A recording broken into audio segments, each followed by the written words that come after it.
Bem-vindos ao canal Sejam Santos, onde vamos explorar a vida e as obras dos santos mais inspiradores da história da Igreja Católica. Nós vamos compartilhar suas histórias, seus ensinamentos e seus exemplos de virtudes, esperando que possam nos inspirar a viver de acordo com os ensinamentos de Cristo.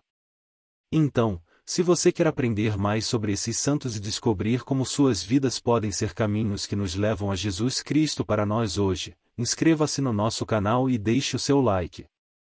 Inscreva-se hoje mesmo, divulgue nosso canal a seus amigos e comunidades e nos ajude o nosso canal para que possamos alcançar mais pessoas na divulgação a conhecer mais a vida dos santos.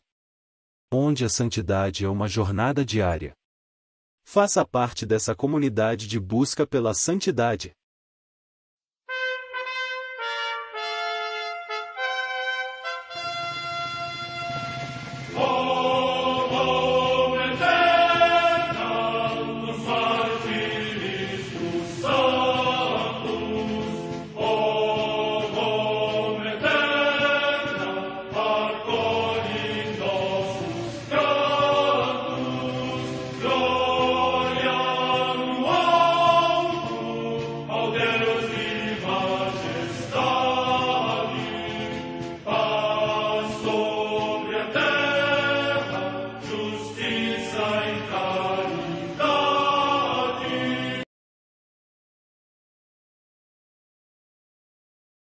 Ler a vida dos santos desperta em nós o desejo de seguir a Cristo. Através de suas vidas podemos aprender as virtudes, a sabedoria e o amor de Deus. Cada santo nos oferece um modelo de vida a ser imitado, como diz São Paulo na carta aos Hebreus, capítulo 12, versículo 1. Estamos rodeados por uma nuvem de testemunhas. A Igreja foi fundada por nosso Senhor Jesus Cristo não apenas como uma instituição, mas uma autêntica família. Os santos mártires, confessores, doutores, as virgens, os santos pastores e todos os demais santos são realmente nossos irmãos que nos precederam no caminho da fé e já estão no céu, para onde também iremos nós, pela graça de Deus.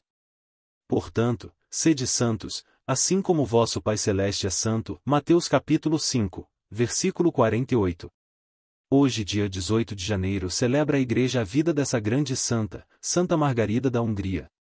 Margarida era uma princesa, filha do rei Bela IV, da Hungria e da rainha Maria, de origem bizantina. Ela nasceu no castelo de Turok, em 1242, logo foi batizada, pois os reis eram fervorosos cristãos. Aos 10 anos, o casal real a entregou para viver e ser preparada para os votos religiosos, no mosteiro dominicano de Veszprém, em agradecimento pela libertação da pátria dos tártaros. 2 anos depois, fez a profissão de fé de religiosa num novo mosteiro, fundado para ela por seu pai, na Ilha das Lebres, localizada no rio Danúbio, perto de Budapeste. Em 1261, tomou o véu definitivo, entregando seu coração e sua vida a serviço do Senhor, tendo uma particular devoção pela Eucaristia e paixão de Cristo. Ela realmente era especial, foi um exemplo de humildade e virtude para as outras religiosas. Rezava sempre, e fazia penitencias, se oferecendo como vítima proposital, para a salvação do seu povo. Parece que Margarida era excepcionalmente bela. Aos 16 anos, o arcebispo de Esztergom comunicou-lhe que o Papa Alexandre III a dispensava do voto dos pais, caso fosse de interesse da nação que ela se casasse. Com efeito, o rei Ottokar, da Boêmia, desejou sua mão após tê-la visto com hábito de religiosa.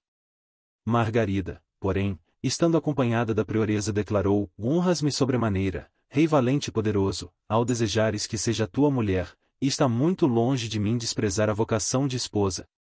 Mas como poderia fazê-lo, tendo presente o exemplo da bem-aventurada Virgem Maria, como também a dedicação da minha própria mãe querida, de quem sou a 10ª filha? Mas eu não nasci para ser esposa e mãe. A minha tarefa é completamente diversa. Por isso peço que te vás embora sem te zangares, e busca para ti uma esposa que possa fazer-te ditoso. Eu, ó rei, não poderia fazer-te feliz. Margarida não desejou ter uma cultura elevada. Sua instrução se limitou ao conhecimento primário da escrita e da leitura, talvez apenas um pouco mais que isto. Ela pedia que lhe lessem as Sagradas Escrituras e confiava sua direção espiritual ao seu confessor, o dominicano Marcelo, que era o superior da ordem. Como a maioria das religiosas do convento pertencia à nobreza, a princesa Margarida era tratada com especial consideração. Ao perceber isso, ela procurou escolher sempre os trabalhos mais humildes, repugnantes e tediosos. Cuidava dos doentes que padeciam os males mais repulsivos. Possuía um ilimitado desapego às coisas materiais, amando plenamente a pobreza, o qual, unido à sua vida contemplativa espiritual, a elevou a uma tal proximidade de Deus, que recebeu o dom das visões. 2 frades dominicanos tinham ido visitar o convento e Margarida pediu que eles permanecessem mais tempo. Eles responderam que tinham que partir imediatamente.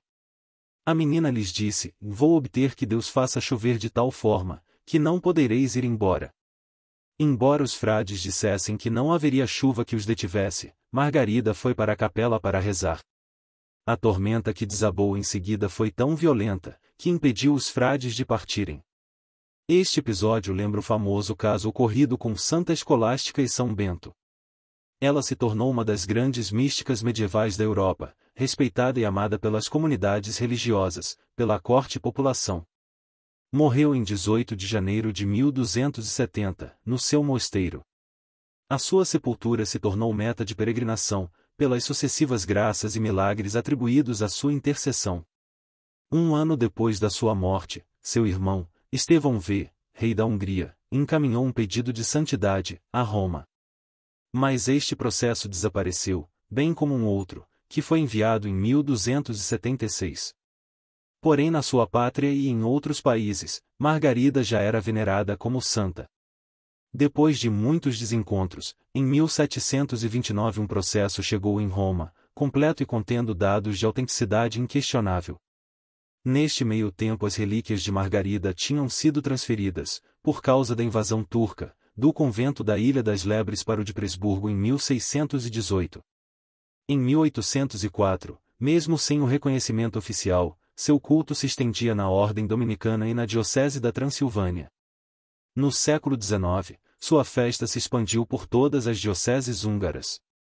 A canonização de Santa Margarida da Hungria foi concedida pelo Papa Pio XII em 1943, em meio ao júbilo dos devotos e fiéis, de todo o mundo, especialmente pelos da comunidade cristã do leste europeu, onde sua veneração é muito intensa. A Santa Madre Igreja celebra também nesse dia os santos.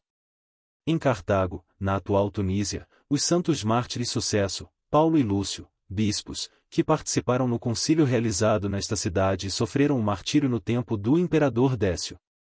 Morte no ano 259. Em Niceia, na Bitínia, hoje Iznik, na Turquia, os santos Coscônio, Enão e Melanipo, mártires. Morte no ano 4. Em Foix, na Gália Narbonense, atualmente na França, o passamento de São Volusiano, bispo de Tours, que, tendo sido feito prisioneiro pelos godos, no exílio entregou o seu espírito a Deus.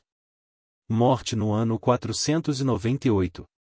Em Roma, a comemoração de Santa Prisca, a cujo nome foi dedicada uma basílica no Monte Aventino. Morte no ano 499.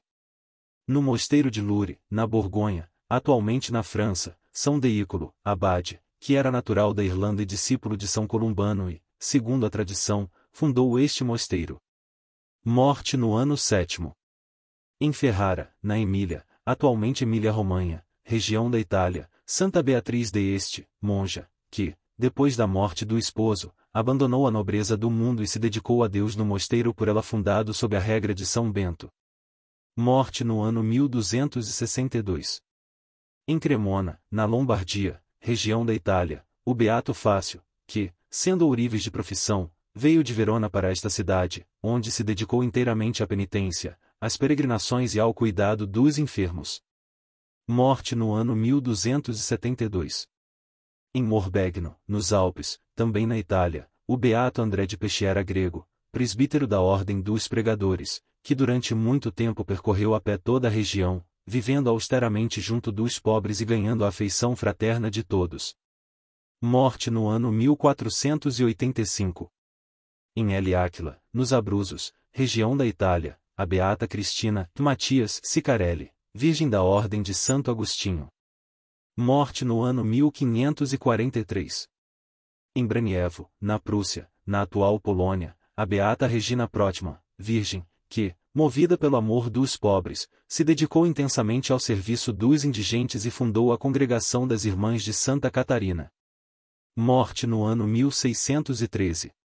Em Avrillé, perto de Angers, na França, as beatas Felicidade Price, Mônica Picheri, Carla Lucas e Vitória Agostial, mártires, que, durante a perseguição da Revolução Francesa, foram fuziladas pelo ódio à religião cristã.